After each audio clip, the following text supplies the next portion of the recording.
সুপ্রিয় দর্শক, আসসালামু আলাইকুম ওয়া রাহমাতুল্লাহ। দর্শক, অবস্থান করছি জয়পুরহাট জেলার নতুন হাট গরুর হাটে। দর্শক, আমি মোহাম্মদ ফিরোজ হোসেন। আগামী 26 কুরবানির টার্গেটে অসংখ্য জাতমান কোয়ালিটির 2 দাঁত বয়সের ষাঁড় গরুগুলি আপনারা দেখতে পারতেছেন। এটা বর্ডার এলাকার আশেপাশের একটি হাট, জয়পুরহাট নতুন হাট। দর্শক, সরজমিনে হাট থেকে এসে আস্তে ধীরে মূলে মূলে এই গরুগুলি হাট থেকে ক্রয় করতে পারবেন ইনশাআল্লাহ। কম দামের ভিতরেই আপনারা হাট থেকে গরুগুলি ক্রয় করতে পারবেন। দর্শক, এগুলা এই পাশে যে গরুগুলি দেখতেছেন দর্শক, 1,20,25 করে চাওয়া দাম। এগুলো 3.5 মন, 4 মন, 4.25 মন এরকম বস্তের ওজন।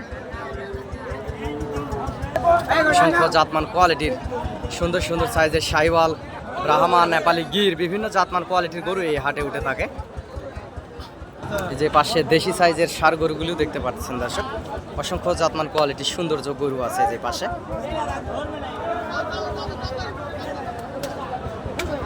সহযোগিতা প্রয়োজনীয়তায় ফোন দিবেন। পার পিস গরুর হাসিল 600 টাকা। আমিও একজন গরু ছোটোখাটো ব্যবসার পাশাপাশি আপনাদেরকে সবসময় ভিডিও আপডেট দিয়ে আপনাদের পাশে থাকার চেষ্টা করি। দর্শক, অসংখ্য গরু এই হাটগুলোতে উঠে থাকে। বর্ডার অঞ্চলের হাট, হাটের আশেপাশে হোটেল আছে এবং সহযোগিতা প্রয়োজনীয়তায় চ্যানেল স্ক্রিনে দেওয়া নাম্বারে যোগাযোগ করবেন। হাট থেকে এসে গরুগুলি কিনবেন, ইনশাআল্লাহ বেশি লাভবান হবেন। এবং চ্যানেলটি সাবস্ক্রাইব করে রাখবেন। দেশ এবং দেশের বাইরে থেকে, বিশ্বের বিভিন্ন প্রান্ত থেকে আপনারা যে যেখান থেকে দেখেন না কেন দর্শক।